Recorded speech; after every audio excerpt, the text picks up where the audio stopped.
Welcome everyone. Welcome to our webinar on using comics in the English classroom.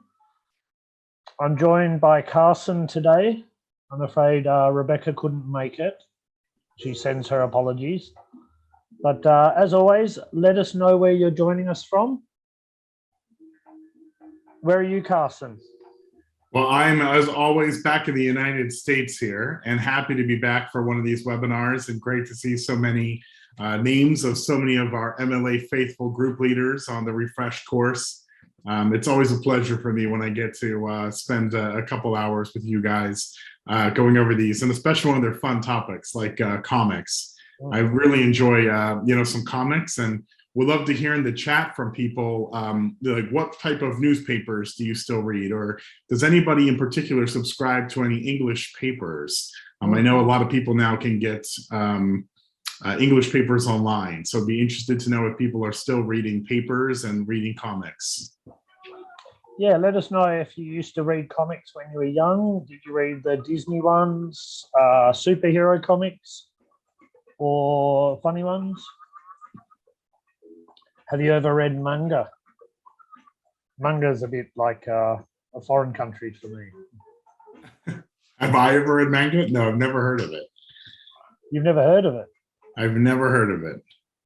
Well, you're going to learn something in this webinar. See, that's why I always come back to these webinars, is to learn something new. Mickey Mouse, so, yep.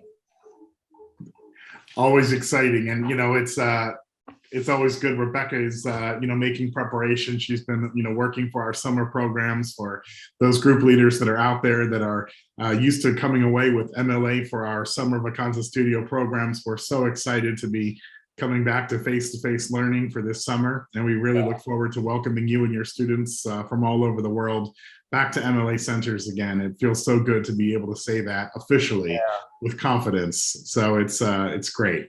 Yeah, if you are joining us for the summer, whether it's in America or in Britain, I think you'll find it's better than ever.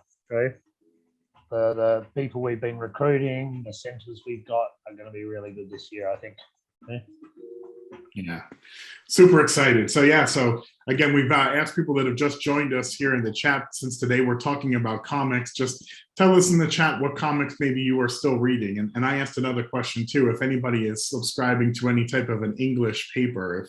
If some people subscribe to the New York Times online, or maybe it's a British tabloid that you get online. So we would love to hear what types of newspapers or print media you guys subscribe to, especially those that are in English. But happy to be back with Josh for another great webinar, and so happy to see so many great familiar faces and names on the chat. And Rebecca does send her apologies. She did help me prepare this, so a lot of credit to Rebecca for the slides today, okay, and the webinar. She sends her apologies. She can't join. Okay. So you're stuck with me again, Josh, for another webinar. Yeah, I apologize for having a special guest. You're always welcome, Carson, even if Rebecca's here. It's great. A lot of people putting some good things in the chat. I see Marina subscribes to Newsweek. Yeah, Newsweek is a great American publication. I remember, growing up, subscribing to Newsweek, always getting it in. And a lot of my papers going through school were always written using articles that I was referencing from Newsweek. Very trusted magazine over here in the United States. Great paper. Okay, look, I think people are joining us, so we might get started. Okay. I'll give it a few more seconds. I'll just shut down the music, okay, and we'll get going. So hang on a second.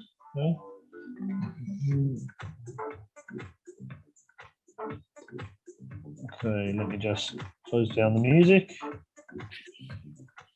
Roberto is calling us today, or coming in from rainy Fano. Sorry for all the rain, but yeah, it's I'm here in Baltimore, Maryland, and we've just gotten through a couple days of rain as well. So I understand how that feels. Hopefully we've got some sunny days ahead. Yeah, it's not too bad in Naples. It's a little bit cloudy at the moment, but it's still warm.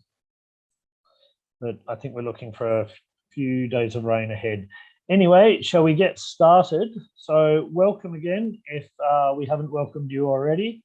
And today with my special guest, Carson, we're going to be looking at using comics in the English classroom, and let's begin. Okay, so as always, I just remind you that if you don't receive your certificate of participation or webinar handout, please send us an email to formazione@mlaworld.com. Okay, you will receive a handout with all the important information off the slides. Okay, and a lot of links. I've put in some extra links to websites that may help you, websites that have free comics to download, and a lot of exercises there. So don't worry, everything you see today should be in the handout. With a couple of comics, I can't put in the handout because they're not our property. Okay, but a few of them I put in there anyway. Okay. Anyway, let's begin just looking at a few of these funny comics there. Some things I think English teachers could relate to. Okay, I think one thing about comics is they're really great resources to use with your students. Okay, just as we've talked about using devices and using other things in the classroom, music. I think the comics are another thing that it's a great icebreaker, and they allow students to be creative and use language in new ways. Okay. Although things like Mickey Mouse and maybe even superhero comics are maybe not as popular in print form as they once were, I think it really can't be denied that our screens, whether it's on Netflix, whether it's in the cinema, are really never been more filled by superheroes who obviously find their origin in comics. Yeah.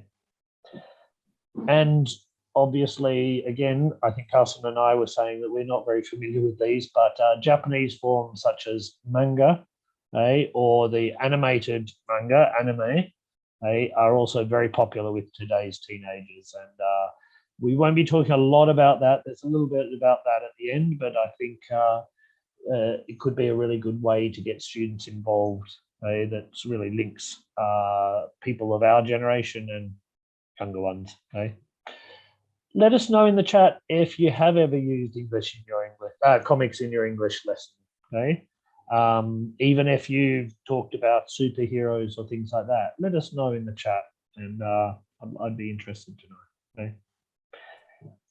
As always, we have some objectives, so hopefully by the end of this session, you'll be better able to plan some lessons incorporating comics. We've got some lessons planned for you and some handouts, some worksheets in the handout. Okay, you should be able to explore students' knowledge of comics and manga to create engaging activities, and I think you'll be able to inspire students to use their creativity using language. I think that's if there's a general theme of all our webinars, it's that we can inspire a bit of creativity by taking a different look at activities in class and really getting students interested in the topic, and maybe not even knowing that they're really using the language at the level that maybe they weren't aware they could.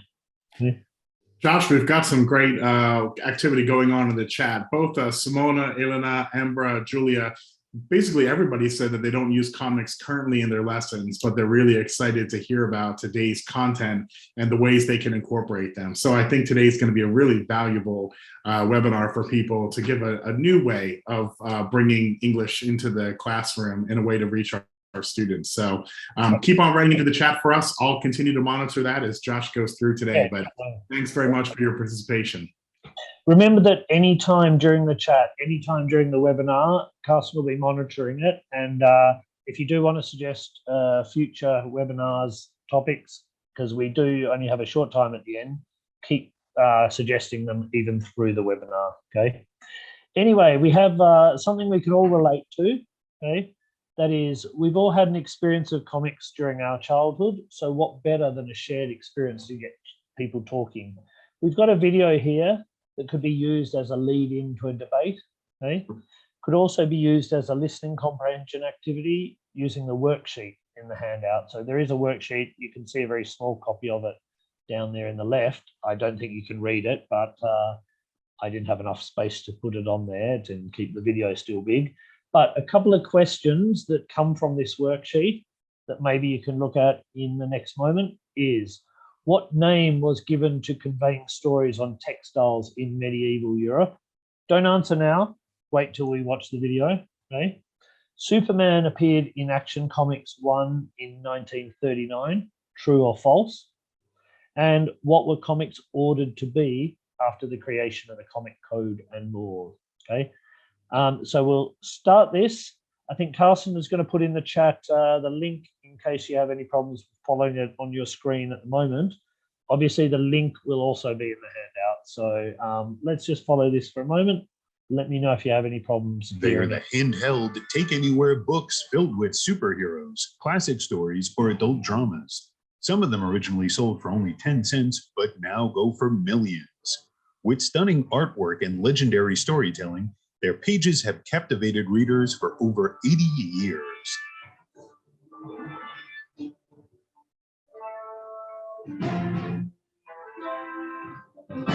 This is the history of comic books. Using images to communicate goes back to the 32nd century BC, when Egyptians devised hieroglyphs with over 1,000 images representing ideas. In the same way, tapestries told stories through scenes depicted on the lush textiles in medieval European times. Mass production of paper allowed for the next medium of sequential art to emerge. While printed forms of picture-based stories appeared in Europe prior, the first American example of a comic strip came in the form of The Yellow Kid. The kid's creator, Richard Outcault, infused the comic with political and social commentary. Due to the popularity of The Yellow Kid, other comic strips soon appeared. In 1933, Famous Funnies collected some of the serialized newspaper strips into a book format. Although this collection included reprintings, many historians have deemed this publication as the first comic book. In 1938, the golden age of comic books began with Action Comics #1. This first appearance of Superman ushered in the cape and cowl popularity of the superhero. The golden age would give birth to many of today's beloved heroes, including Batman, Wonder Woman, Green Lantern, Captain America, and Captain Marvel. Many of the heroes grew so popular that they became symbolic elements in the war effort in World War II, and comic covers often depicted heroes beating up Hitler. Not all comics featured heroes, though. Many of the horror comics, such as EC's Vault of Horror, drew in readers who wanted their comics more dark and macabre. The taboo-breaking storylines and shocking artwork garnered too much attention. Psychiatrist Frederick Wertham filed a study called Seduction of the Innocent, where he claimed comic books to be a source corrupting the youthful readers. A Senate subcommittee investigated, and the comic industry self-imposed a set of codes and laws to keep comics upbeat and morally positive. In 1956, Showcase #4 introduced the world to a new version of a DC comic favorite, The Flash. Thus, the Silver Age of comics began. During this time, Stan Lee and Jack Kirby at Marvel Comics would create some of the most beloved heroes, including Spider-Man, the Fantastic Four, and the Incredible Hulk. By the 1970s, the counterculture popularity no longer wanted clean-cut heroes. An underground movement of comics rose, and artists like R. Crumb published adult-themed comics in small presses. Since the use of the comics code was optional, the underground movement needed no permission, and they had no limitations on their subject matters. By the 1980s, the modern era of comics saw the big two publishers going head-to-head, Marvel and DC. While they battled for top billing, their characters appeared on television prime time in Saturday morning cartoons. In smaller presses like Pacific, Eclipse, and Fantagraphics slowly entered into the market. The graphic novel also rose in popularity during the 80s. These longer works sometimes were printed comic story arcs, but many featured original, unseen material. This longer form allowed for more in-depth storytelling, and the dramatic content often won literary awards. When the 1990s hit, the comic book artists grew in celebrity status. Their popularity allowed them something hardly seen in the industry, a split from the big two publishers. Todd McFarlane, Jim Lee, Rob Liefeld, and Jim Valentino formed their own company, Image, and rocked the comic book world. Events like the death of Superman brought comics into the public eye like never before. With the comic codes an outdated form of censorship, publishers abandoned its use. As digital readers became more prevalent, the comic book took new shape in digital form. With comic book characters so identifiable, so many of the comic books we read are made into film. Popular shows like The Walking Dead also use comic books as their source material. And so there's no question that the comic book entered a new high point in its history. So the next time you grab your favorite issue or graphic novel, appreciate how far comic books have come since the concept of sequential art began back in ancient Egypt. If you enjoyed this video, then you may enjoy. Okay, I think quite an interesting thing there for students to listen to. What did you have for question 1? So what was the name given to conveying stories on textiles in medieval Europe? I think a few people have got it there. Tapestry, yes. Okay. And Superman appeared in Action Comics 1 in 1939. True or false? I think a few people have also said that's false. Yes, the false thing is not Action Comics 1, but actually 1938, I believe. Okay. And finally, what were comics ordered to be after the creation of the Comic Code and laws? Did anyone have that? There was a couple answers. One of them was censorship, but that's not really completely what we were looking for. Yeah, in fact, I might have missed that one too. So you might have to stick around for the handout. Okay. So I think they were, I missed that one myself. So the key. Marina's closer, where Marina says that it was imposing a moral code, which is true. Might have been, So yeah, it might have been moral. Okay. But there is the key to the worksheet, which includes those questions in the handout there. Okay. So we'll continue on. Okay. Another thing we've got here is class comic strip. Okay, it could be good to give the students a panel from a comic strip and get them to dissect the situation. Okay, so some things: can they identify the characters? Where is the scene set? What's happening? What's going to happen next? Remember, it doesn't necessarily need to be what does happen next, but just it's a good way of using prediction or some expressions relating to the future. Okay.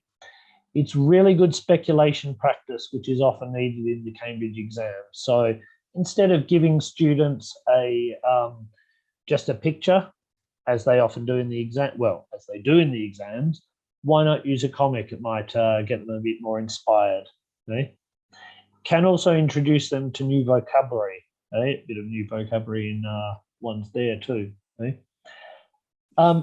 A related thing here is get your students to look at what has been used in the panel. Are there speech bubbles, thought bubbles? Is there use of onomatopoeia like whoosh there? Okay? Can they provide other examples? I think the old superhero ones are really full of onomatopoeic words like blammo, whoosh. My favorite one, Josh, is wham. I remember growing up watching Batman on Saturday mornings. Wham was the big one. They kept coming into the screen, didn't they? Okay. A great idea. We've got a handout, a worksheet in the handout here is with this blank comic there. What you could do is in a small group, one student completes a panel and then pass it on to the next student on the left who completes the next one. Okay. It's something you may have tried with stories, a collaborative story where you can read the sentence before and you need to continue on. Here's a collaborative idea that you could do.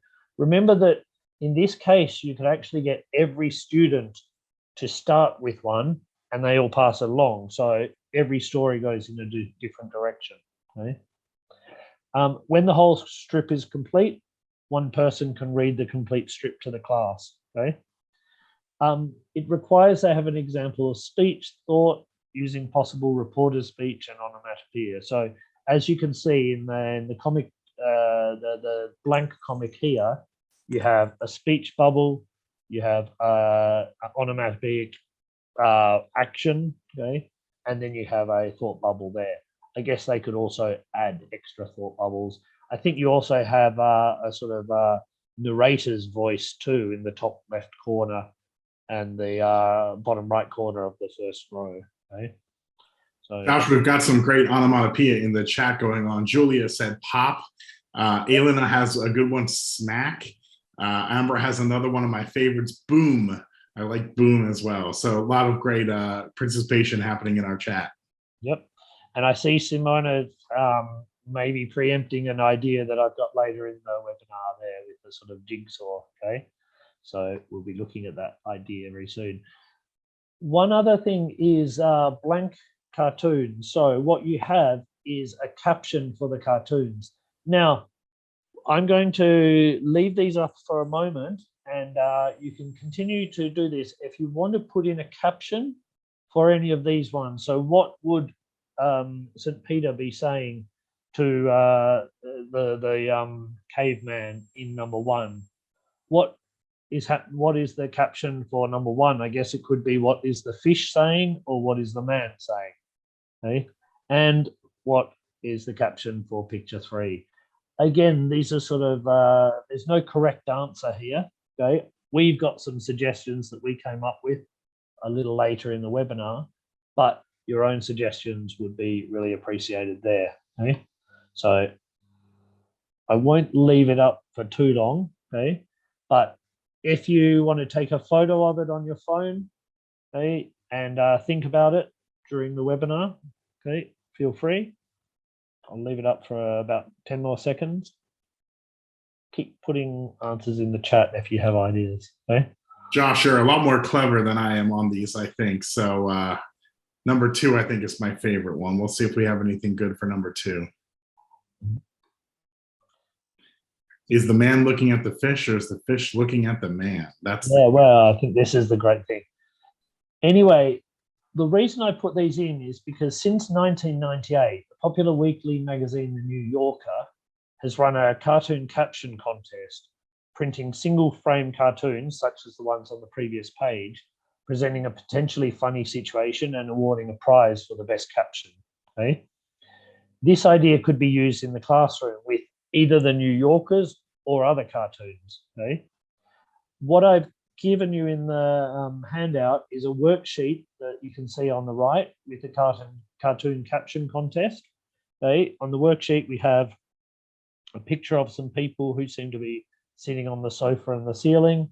We have one polar bear speaking to another one. You have a more complex full cartoon there, and then one where you actually have the first 3 panels and they have to continue it there. So what you would do, I guess, is start the activity by urging students to describe what they can see in the cartoon, just a little bit like Cambridge speaking exams, and what's unusual about it, okay? I think this way you could really get students thinking so that they actually can dissect it a bit, okay? Ask for suggestions in the captions, okay? Maybe the teacher could suggest some. I think it's always a good idea for the teacher to think of some so they can challenge the students, okay, to do a bit better, okay?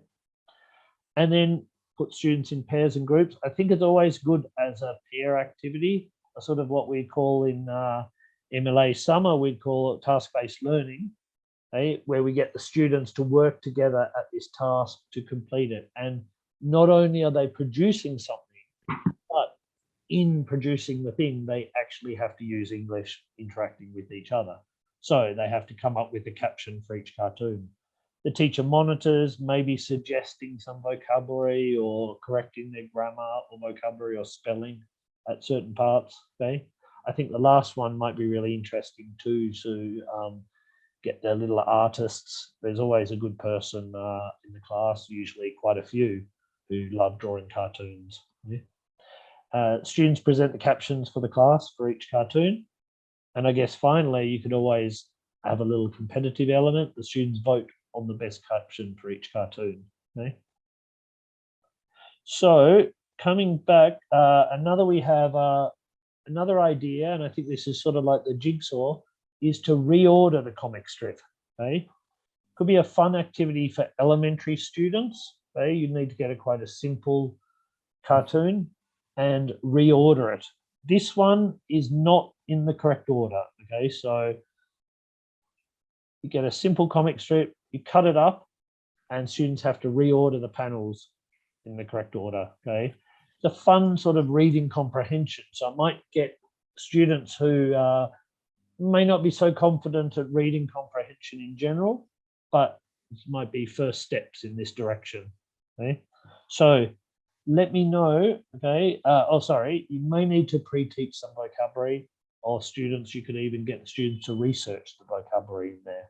Okay, might be a good idea to keep it away from plays on words and things like that, which might be a little bit difficult for younger students. Okay, can you order the following panels?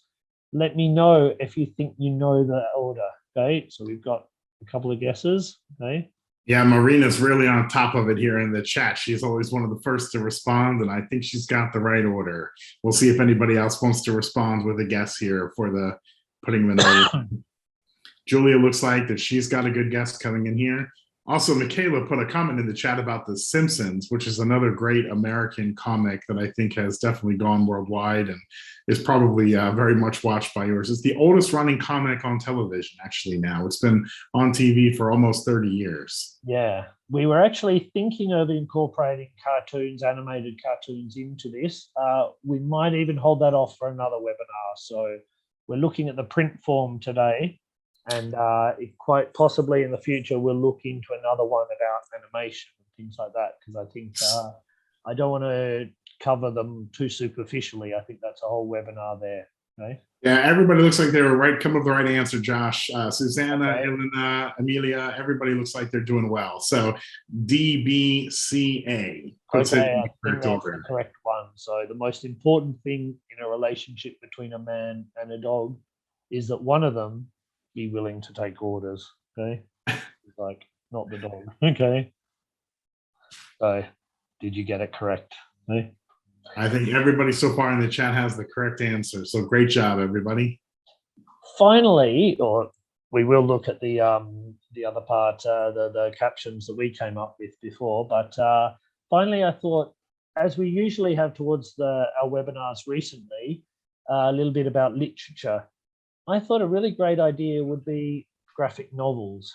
Okay, many classics, it might be a surprise to you, but many classics of English literature are actually available as graphic novels. Okay, for example, Shakespeare's play, often they benefit from this approach. I mean, as plays, they were there to be performed. So reading them on the page is very hard. Okay, not just for people whose first language is not English, but for people whose first language is, and even the English is not the English of modern times. So getting a bit of context there is always great, just as watching, if you're not able to watch a film of it or watch it in the theatre, graphic novel might be a great way of experiencing it. And you know, they usually do include the original text, so it's not as if you're missing a lot. It's not really a different form. Okay, so it could be a good idea for some of the text that you do in class. So it might be Orwell's 1984 that you can see on the bottom left. I'm sorry I had to make them a little small, okay, but if you look at them on the, if you search for them on the web, and you can buy them through a lot of online retailers. We have Austen's Pride and Prejudice. Okay, you might not expect it, but that's there. You've got on the top right, you've got the picture of Dorian Gray. Okay. They do generally contain the original text, maybe a little bit of a abridged version. Okay. There's even a series of manga Shakespeare. Okay, you've got Romeo and Juliet there. It looks like an updated version of it there. Okay, just as Shakespeare would have intended, I'm sure. Okay. remember, another really good idea could be to ask budding artists in your class, and look, I teach English in Italy, and probably about a third to a half of all my students who are young love drawing cartoons and comics and manga. Okay, why not illustrate a passage that you're studying? Okay, why not illustrate a poem even? Okay, or something, one of the speeches from Shakespeare, okay, or a dialogue in a book. Okay, it could be a really good idea. Would be great, Josh, for one student to draw the cartoon and then pass it to another student and let them do the captioning, or the writing on it. So it could be a great activity. Yeah. Anyway, did you have some captions for these? Let us know in the chat. Okay. Yeah, let's go back up a little bit, Josh, because there was definitely a couple of good ones that came in, really early on. So let me see if I can scroll back up and see where we were for those. One of the captions for the first one was God saying, "Well, you did take your time." That was a great one. That was submitted in there by Julia. Amber said, "Welcome to paradise. Are you ready?" for the first one. Julia also had another good one for number 2, which is the fish saying to the person, "Can I have a glass too?" I think referring to the wine. Sounds like a great one. Yeah. There's a couple other interesting ones. Sylvia says, "You've entered the wrong room," and I think that's referring to number 3 with the barman. So, couple good ones. Yeah. Laura just put in there for number 1, "I'm looking for my dinosaur." So, implying the dinosaurs went extinct and went to heaven. I think that's funny there. And then Simona has something for the fish. The fish says, "Are you looking at me, mister?" So okay, these are some that we found. Okay, I'm not saying these are the correct ones, and I think some of your suggestions are even better than ours. Okay, the one I had was St. Peter saying, "Well, if you'd prefer fire, I might have somewhere else for you." Okay. The next one, well, the menu did say fresh from the sea. And the last one, the man on the calling in, 1 martini, extra dry. Okay? But as I said, there's these are from the blank cartoon competition, and so many people had better suggestions than these.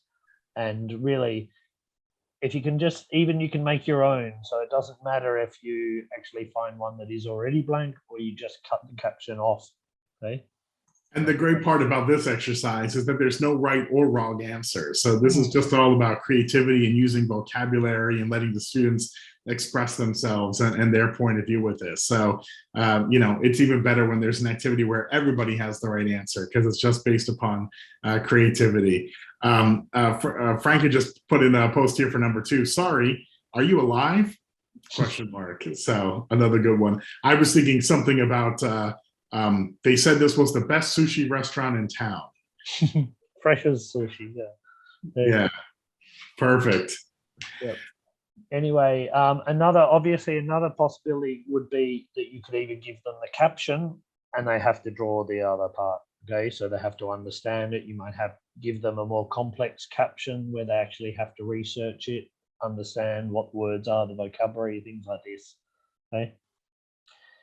Anyway, just to wind up, okay, remember that while manga and anime and even modern comics may seem a little bit of a mystery for us, remember that you can exploit this knowledge always, okay? Why not ask students to explain it to us, what it is, okay, why they like it and describe their favorites. I mean, this is something that I always run into. Like a lot of my students love manga. A lot of my students are into sort of films or TV shows that I haven't seen and probably don't want to watch. Okay, but that doesn't mean that it's distance between us. What it means is you can always exploit that. Get them to explain it to you. It means that you're not just pretending to not know what it's about. You actually don't know, and it really, I think, it motivates students a lot more if they're really explaining something to other people, because these are things that they are experts on. And, it can be a really great way to motivate students to reverse the role of student and teacher and have them explaining to the class, explaining to the teacher about their favorite manga, anime, comic, things like this. Okay? Just as we sort of looked at in the music webinar, where they can explain and talk about a piece of music they like or a song. Okay? I think everyone's quite familiar with drawing stick men in classes. I don't know about you, but whenever I get near a whiteboard or a blackboard, I'm immediately drawing up things to illustrate actions, verb tenses, things like this.